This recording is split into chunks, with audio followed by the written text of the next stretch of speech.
The leadership of CALSER is alarmed at the desperation with which some self-serving politicians have carried on with the campaign of calumny against the service chiefs in the country, whose efforts in the fight against terrorism has been quite encouraging and outstanding. To think that the honorable members of the National Assembly have been so compromised to lead this despicable campaign leaves more to be imagined. The venom they spit indicates an unviable attitude towards the socio-economic advancement of Nigeria, because their actions and inactions are self-serving and not in the overall interests of the country. CALSER wishes to state that the Nigerian military, under the administration of our dear President Muhammadu Buhari, has indeed displayed an unalloyed commitment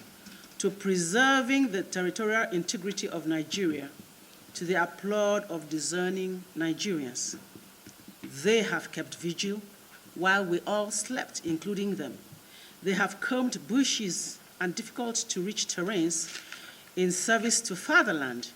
and this is manifest in the numerous gains that have been recorded in the fight against terrorism and other militant groups in Nigeria.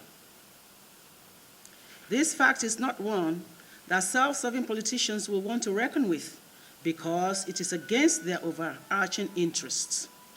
As such, they must do all within their powers to cause a political crisis so that their whims and caprices can be carried out without hindrance. CALSER also sees the call for the sack of service chiefs as one that is part of the game plan by some politicians to hijack and politicize the Nigerian military to their advantage,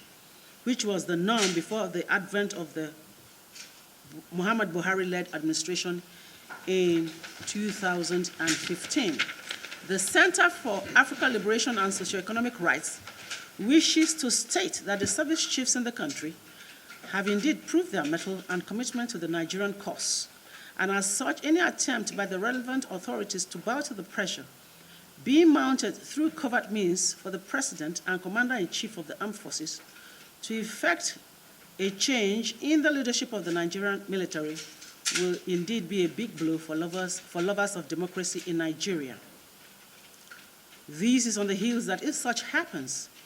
Nigeria might return to the brinks where our military will be subjected to the whims and caprices of politicians and might be our undoing, and the consequences will live with us for years to come.